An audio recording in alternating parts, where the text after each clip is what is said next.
চিটাং যেতেছি, তখন নতুন অ্যাসালম মার্সিডিজ গাড়ি বার করছে।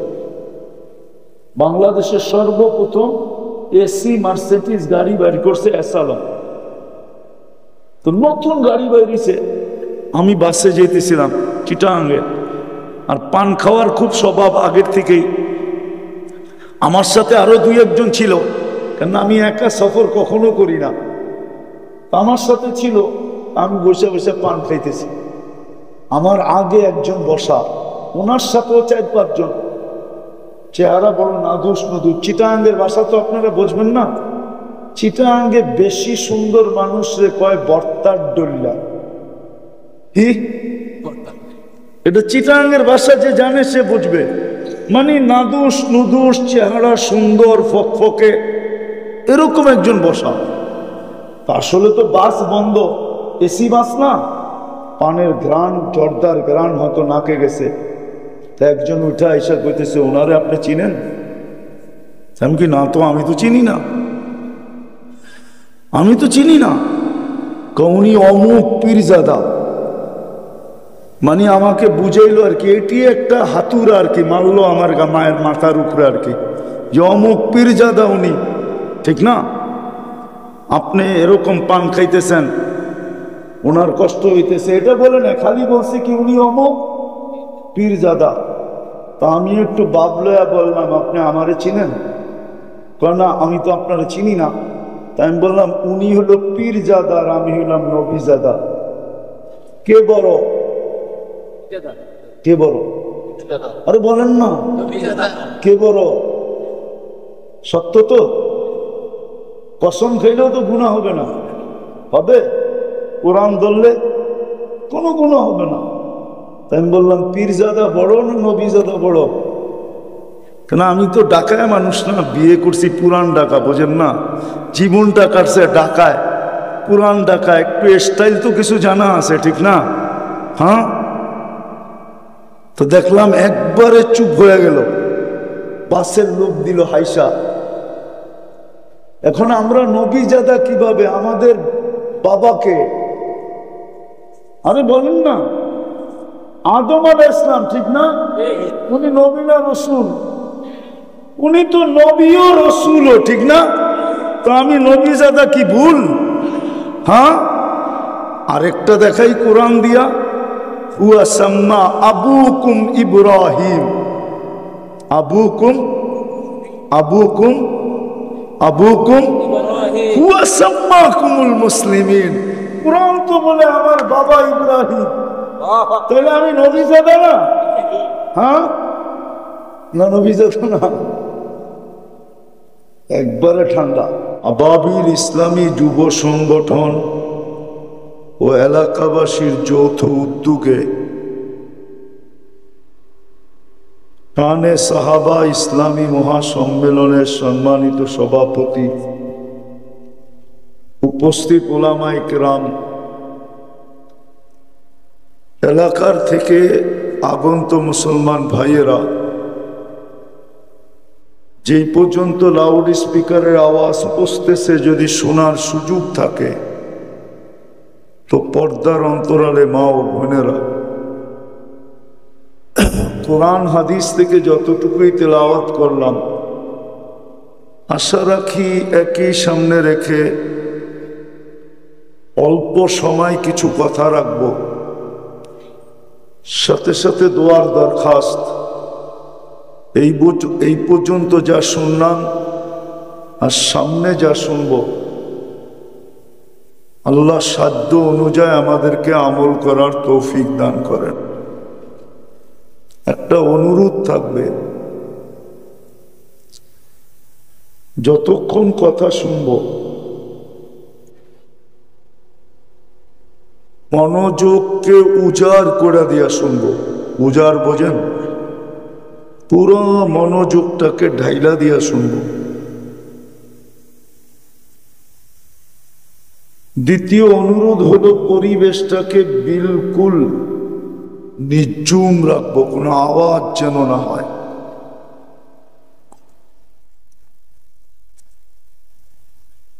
তাইলে 3টা লাভ হবে। যদি মনোযোগকে উজাড় করে দিয়া শুনলাম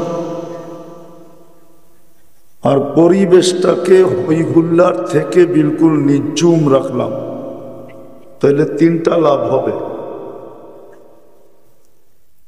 প্রথম লাভ হবে কথাগুলো সহজে বুঝে আসবে। দ্বিতীয় লাভ হবে কথাগুলো দিলের ভিতরে গাইথা যাবে। তৃতীয় লাভ যেটা, ওটা অনেক বড়, আল্লাহর পক্ষ থেকে আমল করার তৌফিক মিলবে। আর যদি এই দুটা পরিবেশ না হইল, পরিবেশটা নিঝুম না হইল আর মনোযোগ দিয়া যদি না শুনলাম, তাইলে এই তিনটার থেকে বঞ্চিত হব।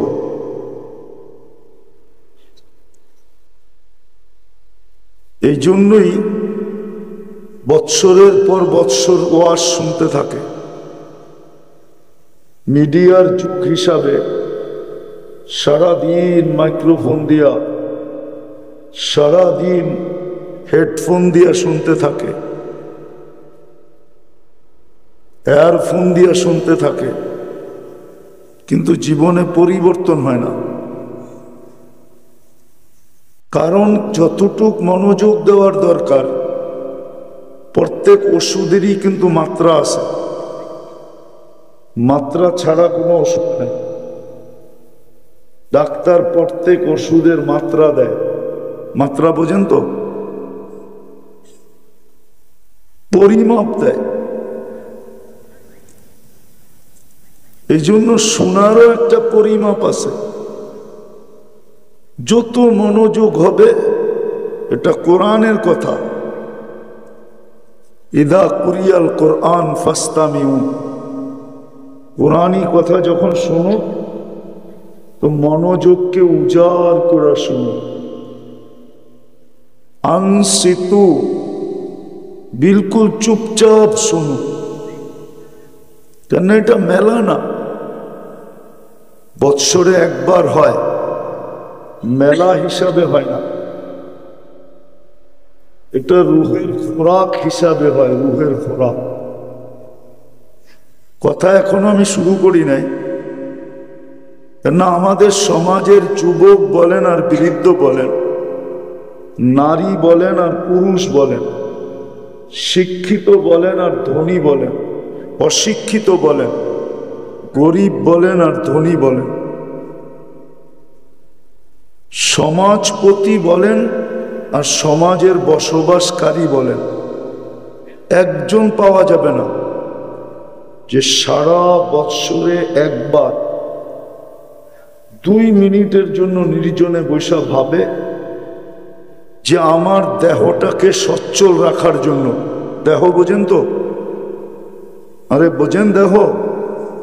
এই শরীরটাকে সচ্ছল রাখার জন্য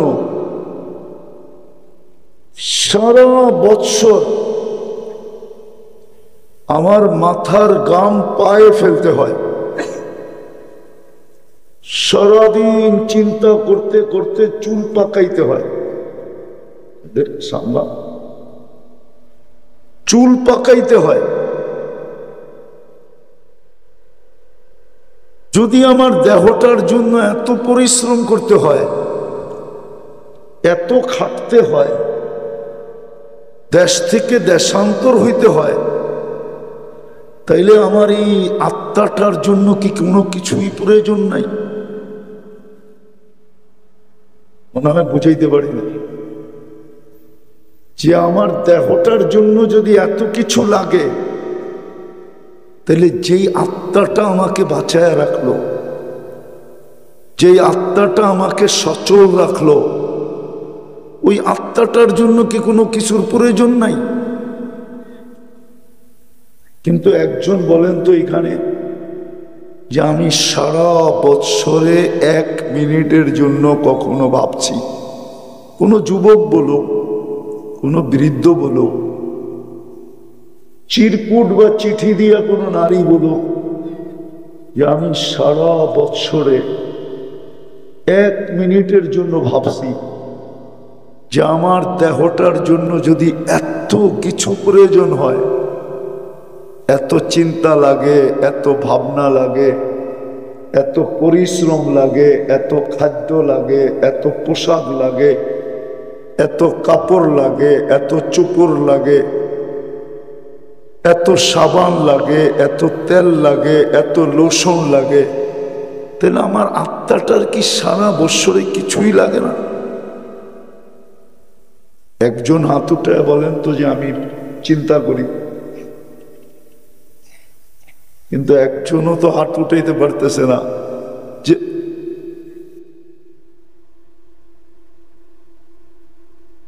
সারা বৎসর যেটা বলি এটা শোনেন, ধ্যান দিয়া শোনেন, আর নাইলে এখানে এসে বসে বলেন। আগে শোনেন, বোঝেন, গ্রামার বোঝেন, গ্রামার বোঝেন। আগে চিন্তা করেন যে আমার আত্মার কি লাগে।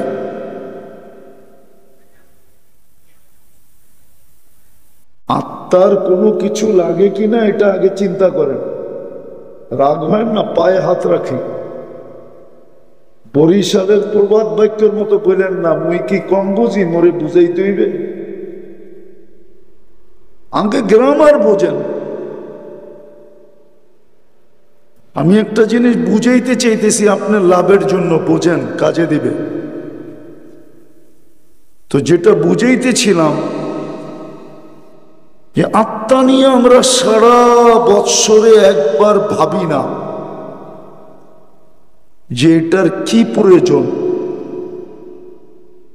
এটার রোগ কি, এটার ব্যাধি কি, কোনোদিন ভাবি না। ভাবনা ভিন্ন জিনিস। জিকির আপনি করেন ভালো কথা, জিকির ভিন্ন জিনিস, ভাবনা ভিন্ন জিনিস। ভাবনা ভিন্ন জিনিস। জিকির 60 বছর করে যেখানে পৌঁছবেন, ভাবনা 1 সেকেন্ডের ভাবনা আপনাকে ওইখানে পৌঁছাবে, নাইলে হাদিস আসতো না, লাতাফাক্কুরু সাআ খায়রুম মিন ইবাদাতি 60 আও 70 সানা। সামান্য সময়ের চিন্তা তোমাকে 60-70 বছরের ইবাদতের ঘাটতি হাতে উঠায় দেবে। আপনাকে আমি বাবাইতে চাইতেছি একটা কথা বুঝানোর জন্য।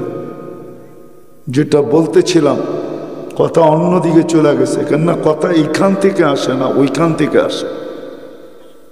যে ভাবে কথা এখান থেকে আসে, ভাবতে পারে, কিন্তু না, কথা এইখান থেকে আসে না, কথা ওইখান থেকে আসে। এই জন্যই হুকুম দিছেন, বড় মনোযোগ দিয়ে শোনো, মনোযোগকে উজাড় করে দিয়ে শোনো, পরিবেশকে নির্জুম বানায় শোনো। 3টা কাজ হবে। কথা সহজে বুঝে আসবে, দিলের ভিতরে কাঁদবে, আমল করার সুযোগ হবে, তৌফিক মিলবে আমল করার। আপনি যতই বন্দেগী করেন, আপনি গ্যারান্টি দিতে পারবেন না যে আমারটা কবুল হলো। পারবেন? কিন্তু চিন্তা করে গ্যারান্টি দিতে পারবেন কবুল হলো। কারণ কি জানেন? চিন্তার ভিতরে রিয়া নাই। এখানে রিয়া ঢুকানো যায় না। সমস্ত ইবাদতের ভিতরে লোক দেখানো সম্ভব, কিন্তু চিন্তার ভিতরে লোক দেখানো সম্ভব না। এই জন্য চিন্তা করে আপনি গ্যারান্টি দিতে পারেন যে কবুল। কি কি এখানে লোক দেখানো সম্ভব না। কেউ তো জানি না আপনি কি ভাবতেছেন, লোক দেখাবেন আবার কি। কিন্তু তসবিহ আল্লাহ আল্লাহ জপার ভিতরে দেখানো যায়। মসজিদের কোনায় বৈশা জোরে জোরে কইরা, খুব হিলা তুইলা, অনেকভাবে দেখানো যায়, ঠিক না? কি বলেন? হ্যাঁ, মনে মনে জিকির কয়জন করে বলেন তো? বলেন, মনে মনে জিকির কয়জন করে? মনে মনে জিকির করলে তো সারাদিনই করা যায়, হাঁটতে করা যায়, চলতে করা যায়, বসতে করা যায়, উঠতে করা যায়, শুইতে শুয়া শুয়া করা যায়। কিন্তু মনে মনে জিকির কজন করে? রাগ হয় না? কিন্তু মনে মনে জিকির কজন করে? যাক, এটা আমার আলোচ্য বিষয় না। আমি বুঝাইতে চেয়েছিলাম পরিবেশটাকে নিঝুম রাখতে হবে আমার কথা বুঝতে হলে। না, আমার কথায় শুন নাই তো, এই জন্য আমার কথা বুঝতে হলে নিঝুম পরিবেশ লাগবে আর খুব ধ্যান লাগবে।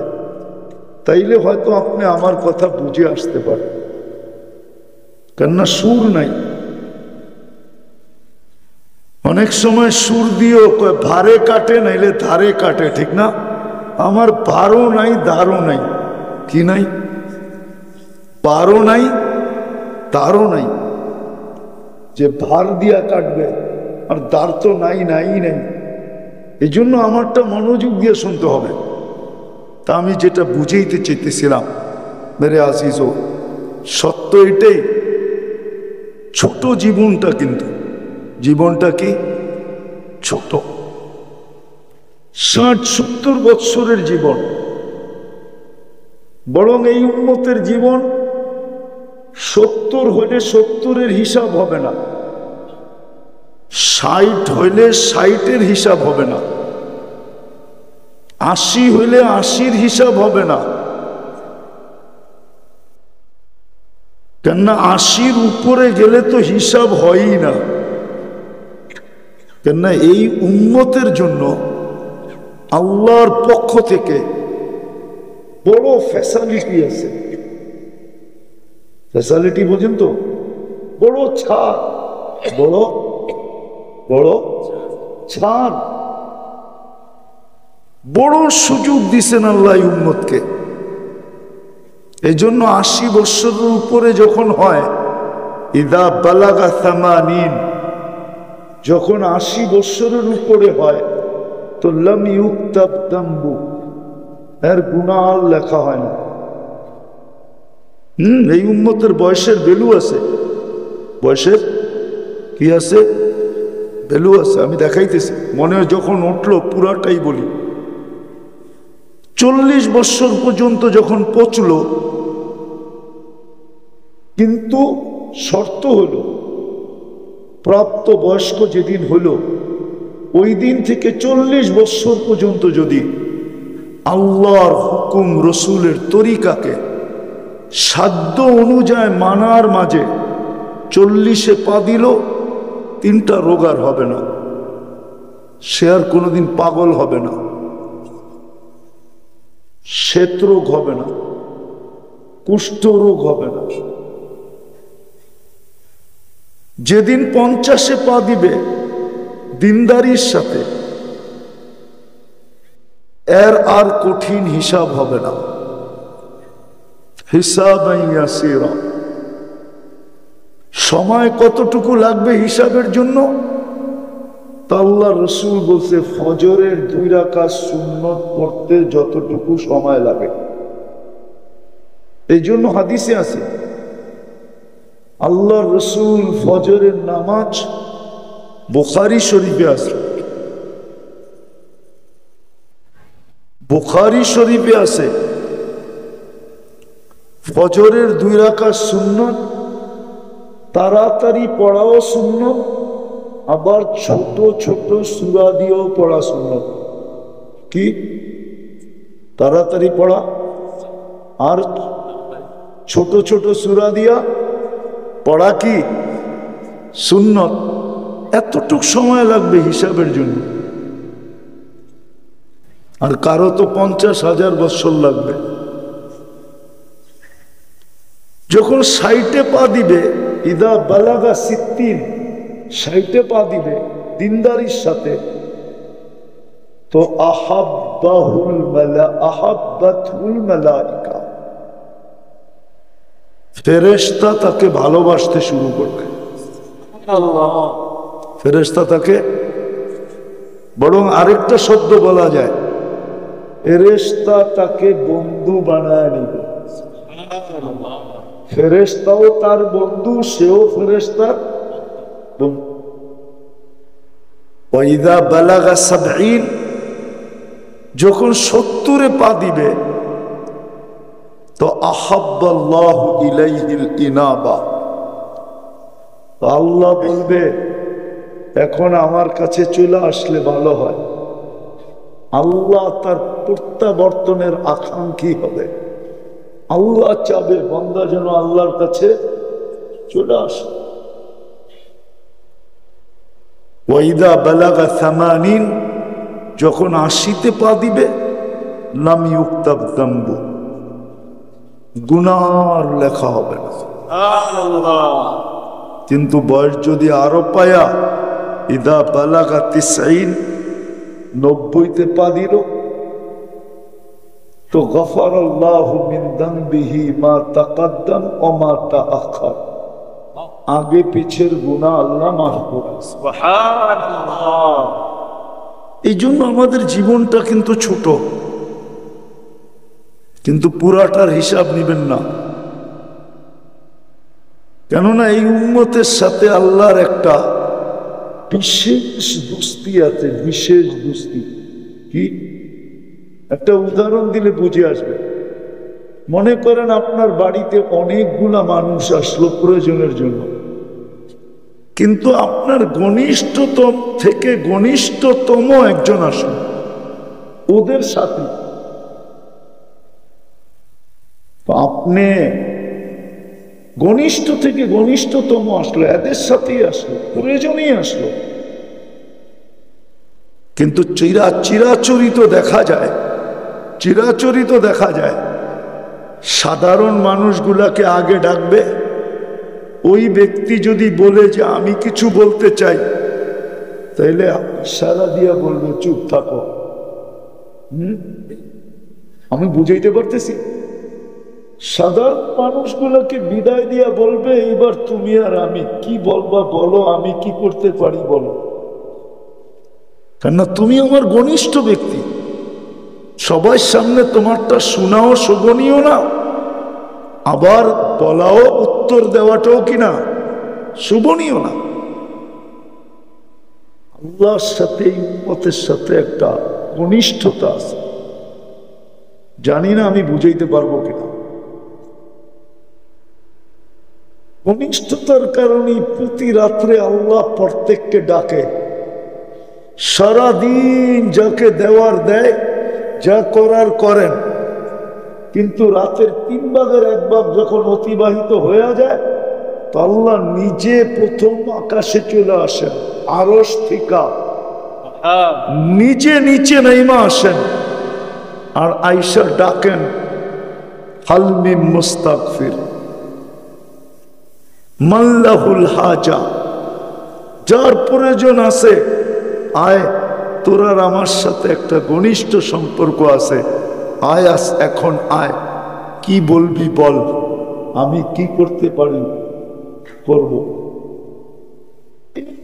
ঘনিষ্ঠতা কোন উম্মতের ছিল, শুধু এই উম্মতের আছে।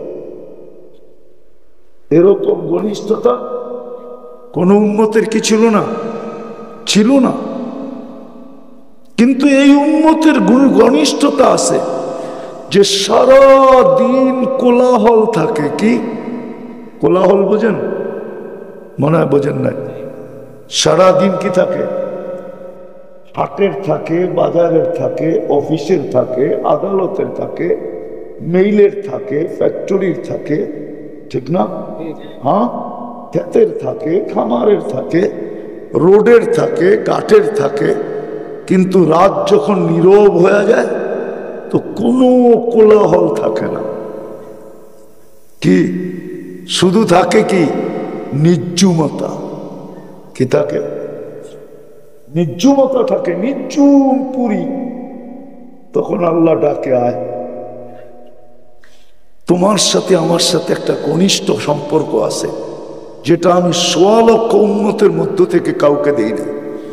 উম্মতে মুহাম্মদী তোমাকে দিলাম, আমি নিচে নাইমা আসলাম, এইবার তুমি আমার কাছে আসো, কি লাগবে বলো, কি প্রয়োজন বলো, কি দরকার বলো, কি চাও বলো, গুনাহ মাপ চাও বলো, আমি রেডি, যা চাবে তা দিব।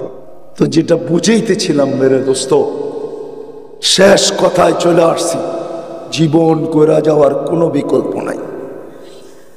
কিন্তু আপনি আপনার মেজাজ মতে, আপনার মেজাজ যেরকম, আপনার পছন্দ যেরকম, আপনার স্বভাব যেরকম, আপনার সাধ্য যেরকম, ওইভাবে যদি করতে চান, ওটারই কাহিনী দেখাইতেছিলাম, ওটাই কাহিনী দেখাইতেছিলাম যে গ্রাম্য সাহাবী আসছে আল্লাহর রসুলের বালিশের সাথেই উট বান্দা বলতেছে, মান মিনকুম মোহাম্মদ, পীর কে, মুরিদ কে, তোমাদের ভিতরে মোহাম্মদ কে?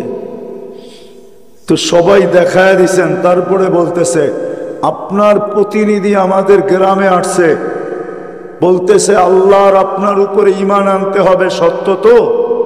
আল্লাহ রসুল বলছে বিলকুল সত্য। বলছে তারপরে বলছে 5 ওয়াক্ত নামাজ নাকি পড়তে হবে, সত্য তো? আল্লাহ রসুল বলছে সত্য, ইল্লা আন তাতাব্বুআ, তুমি ইচ্ছা করলে নফলও পড়তে পারো, নফলও। তৃতীয় বলছে রমজান মাসে নাকি রোজা রাখতে হবে, আল্লাহ রসুল বলছে সত্য, ইল্লা আন তাতাব্বুআ, নফল রোজাও রাখতে পারো, সপ্তাহে 2টা, মাসে 3টা রাখতে পারো। বলছে চতুর্থ যাকাত নাকি দিতে হবে, বলছে হ্যাঁ সত্য, ইল্লা আন তাসাদ্দাকা, ইচ্ছা করলে সদকা খয়রাতও করতে পারো। বলছে পঞ্চম জীবনে নাকি একবার হজ করতে হবে, তো বলছে হ্যাঁ সত্য, ইল্লা আন তা'তামিরা, হইতে পারে তুমি নফল উমরাও করতে পারো। তো উটের রশি খুলতেছে আর বলতেছে ওয়াল্লাহি লা আযীদু আলা হাদা, যেই 5টা করণীয় বলছেন এটা সাজার ছাড়ার সুযোগ আমার কাছে নাই, ওটা ছাড়ার সুযোগ আমার কাছে নাই। ওয়াল্লাহি লা আনকুসু হাদা, এর চেয়ে কম করার সুযোগ নাই। ওয়ালা আযীদু আলা হাদা, নফল টফল যাই কইছেন এটি করার সময়ও আমার কাছে নেই, বিলকুল। ওয়ালা আযীদু, এটাই তো বুঝায়, ঠিক না? না ভুল তর্জমা করলাম? কি কয় হুজুররা, ঠিক আছে না? নফল টফল যেটি বলছেন এগুলা করার সময় আমার কাছে রুচিও নাই, সময়ও নাই। উট খুইলা হাঁটা শুরু করছে, আল্লাহ রসুল হাসতেছে আর বলতেছে জান্নাতি দেখতে মনে চায়, দেখো ইন সাদাকা, জান্নাতি যাইতেছে যদি পারফেক্ট হয়ে থাকে। আজকে যদি কোনো ব্যক্তি ওই ব্যক্তিকে আদর্শ বানায়, মডেল বানায়, খোদার কসম, সাবিকুনাল আউয়ালুন মিনাল মুহাজিরিন ওয়াল আনসার ওয়াল্লাযীনা ইত্তাবাউহুম বিইহসান রাদিয়াল্লাহু আনহুম, আল্লাহর উপরে রাজি হবে আর এদের সাথে জান্নাতে মিলবে। কিয়ামতের মাঠে দুইজনে মিলে গলা ধরবে আর বলবে দোস্ত তোমার কথা মাইনা আয়া পড়ছি, দোস্ত তোমার পিছে চলে আয়া পড়ছি। এই জন্য সাহাবাদের জীবনী দরকার। আমি আবারও বলতেছি, দেখাইলাম একটা দিয়ে যথেষ্ট। আপনার পছন্দ, আপনার রুচি, আপনার অভ্যাস, আপনার স্বভাব, আপনার সমর্থ, 1.25 লক্ষের ভিতরে তালাশ করেন কে আছে, ও কি করত। আরেকটা দেখাবো, আরেকটা দেখাবো। আল্লাহর রাসূল সাল্লাল্লাহু আলাইহি ওয়াসাল্লাম সাহাবাদেরকে বলতেছে জান্নাতি এখনই আসবে, দেখবে। একটু পরে একজন ঢুকছে আর ইশারা দিছে জান্নাতি। আগামীকালকে আবারও বলছে জান্নাতি আসতেছে, দেখবে। তো গতকালকের ব্যক্তি আজকে, তৃতীয় দিন আবার বলতেছে জান্নাতি আসতেছে, দেখবে। তো ওই প্রথম দিনের ব্যক্তি তৃতীয় দিন সাহাবাদের ভিতরে সবচেয়ে বড় আবেদ ছিলেন, একজন মশহুর ছিল ওনার ইবাদত। উনি মনে মনে ভাবছে কি আমল করে 3 দিন জান্নাতের সুসংবাদ পেল, আর আমি আবেদ নাম ধারী হইও আজ পর্যন্ত একবারও আল্লাহর রসুল আমাকে বললো না এটা জান্নাতি। কি আমল করে? বাড়িতে যায় হানা দিয়া দেখুন, হানা বোঝেন? রাত্রে চলে গেছে, যা একবার মেহমান থাকলো 3 দিন, অনুমতি আছে? থাকো 3 দিন তো সুন্নতই, 3 দিন শেষ হইলে আবার নতুন অনুমতি লয়েও যদি থাকতে চাও। তো সারা রাত্র সজাগ থাকে যে দেখি ও কি ইবাদত করে। দেখে একসাথে এশার নামাজ পড়ছে আর খাইছে, বা আগে খাইছে এশার নামাজ পড়ছে, আর আইসা ল্যাপ মুড়ো দিয়া ঘুম, বিলকুল আজান পর্যন্ত ঘুমাইছে। কি আজান পর্যন্ত ঘুম? প্রথম রাত্রে ভাবছে ভুল দেখলাম কিনা, দ্বিতীয় রাত্র দেখে একই অবস্থা, তাও ভাবছে দেখলাম ভুল দেখলাম কিনা, তো তৃতীয় রাত্র দেখে তা এই একই অবস্থা। এখন আর মন মানতেছে না।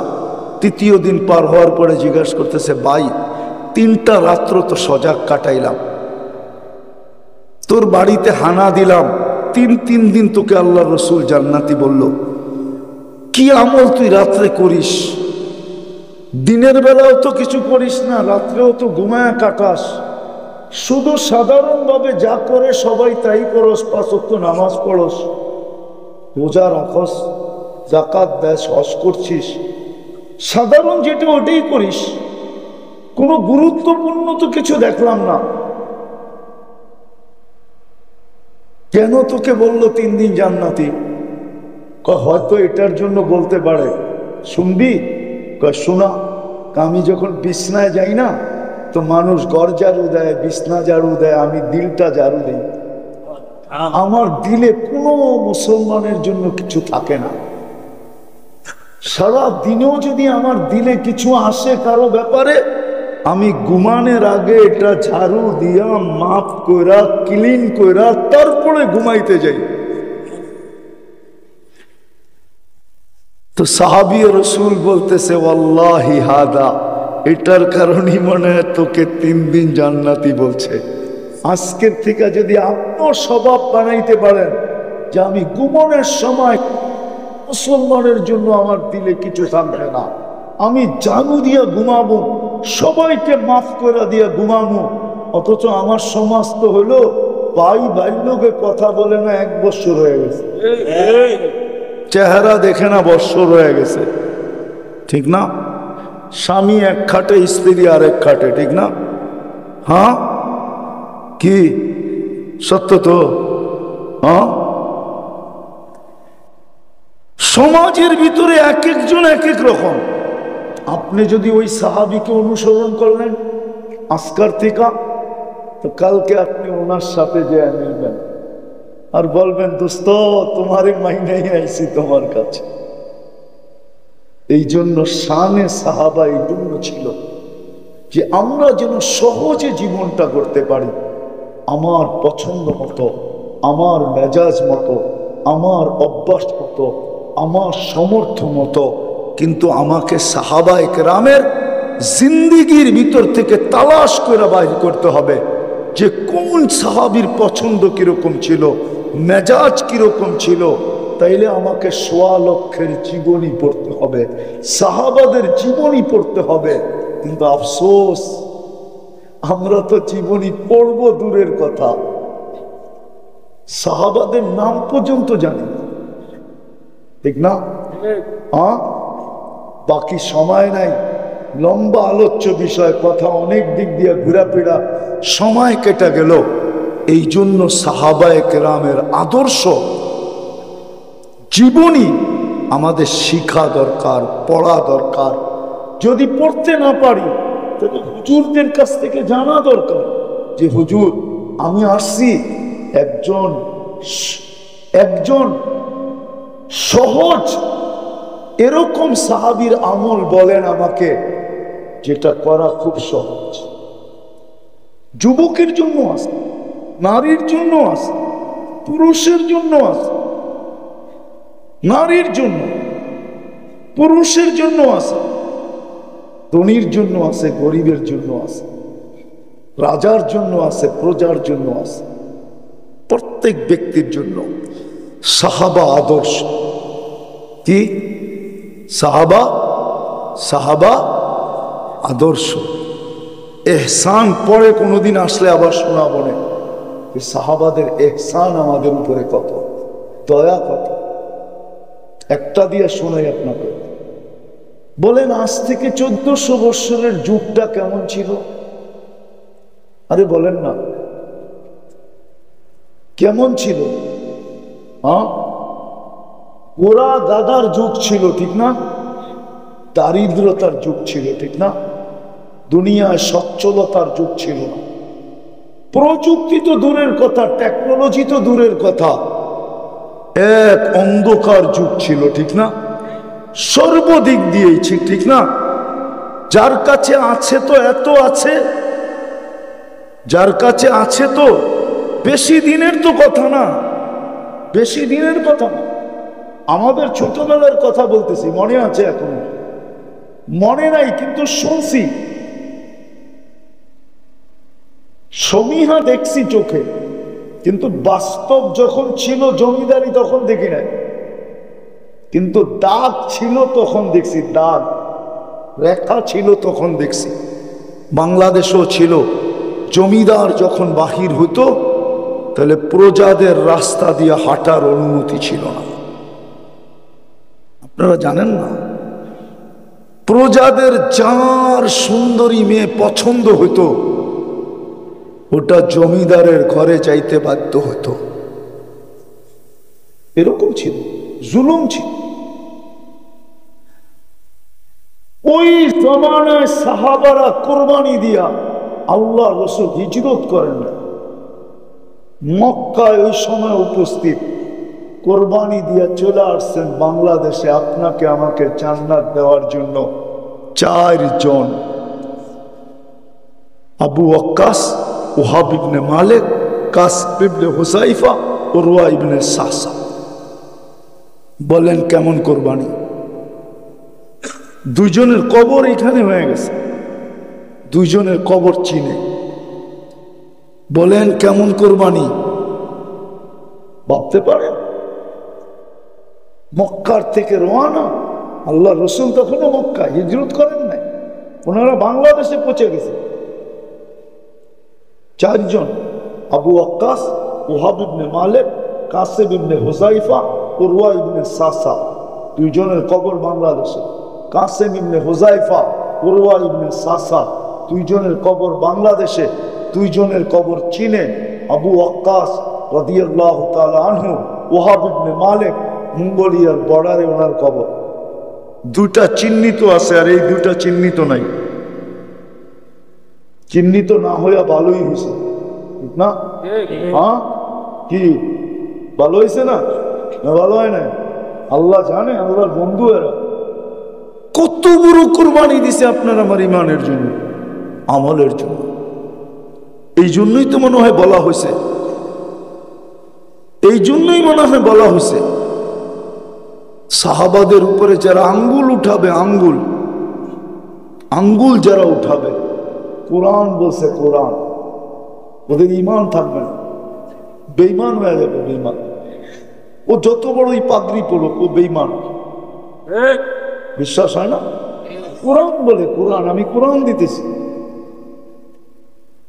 উজুহুহুম উজু ফি উজুহিহিম মিন আসারিস সুজুদ যালিকা মাসালুহুম ফিত তাওরাত ওয়া মাসালুহুম ফিল ইনজিল কাযারইন আখরাজা শাতআ فآزره فاستغلظ فاستوى على سوقه يعجب الزراع ليغيظ بهم الكفار। কুরআন এদেরকে কাফের বলছে। মালিক রহমতুল্লাহ আলাইহির ফতোয়া, সাহাবাদের উপরে যারা আঙ্গুল উঠাবে, কুল্লুন ওয়াদাল্লাহুল হুসনা, যাদের সাথে সবার সাথে আল্লাহ জান্নাতের ওয়াদা করছেন, যাদেরকে কোরআনে 1500 মেডেল দিয়েছেন। কত কত কত 1500 মেডেল দিয়েছেন যাদেরকে। কোরআনে 1500 আয়াত আছে সাহাবাদের শানে। আপনি তো 2-3টা জানেন, 10টা জানেন, 15টা জানেন। কোরআনে 1500 আয়াত আছে সাহাবাদের শানে। আপনি চিনেন না ওনারা কার? বরং পায়ে হাত দিয়া বলি আজকের থেকে তওবা করেন। জীবন যদি গড়তে চান তাহলে আপনার পছন্দ মতো, আপনার মেজাজ মতো, আপনার সামর্থ্য মতো, আপনার অভ্যাস মতো ওলামাদের কাছ থেকে কোনো না কোনো সাহাবীর আদর্শ জিজ্ঞাসা করেন, ওটাকে ফলো করেন। 2টা দেখাইলাম, আরো কত ডজন দেখানো যায়। আপনি যদি ওটার উপরই আমল করেন তাহলে রব্বে কাবার কসম, ঈমান থাকলে ওনাদের সাথে মিলবেনই মিলবেন।